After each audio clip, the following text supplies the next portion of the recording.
سالم بن عبداللہ بن عمر رضی اللہ تعالیٰ عنہ اور ابو بکر بن ابی حتمہ نے حدیث بیان کی کہ عبداللہ بن عمر رضی اللہ تعالیٰ عنہ نے فرمایا کہ نبی کریم صلی اللہ علیہ وسلم نے عشاء کی نماز پڑھی اپنی زندگی کے آخری زمانے میں۔ سلام پھیرنے کے بعد آپ کھڑے ہوئے اور فرمایا کہ اس رات کے متعلق تمہیں کچھ معلوم ہے؟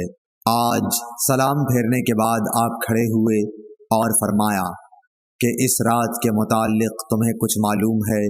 آج اس روئے زمین پر جتنے انسان زندہ ہیں 100 سال بعد ان میں سے کوئی بھی باقی نہیں رہے گا۔ لوگوں نے حضور صلی اللہ علیہ وسلم کا کلام سمجھنے میں غلطی کی اور مختلف باتیں کرنے لگے۔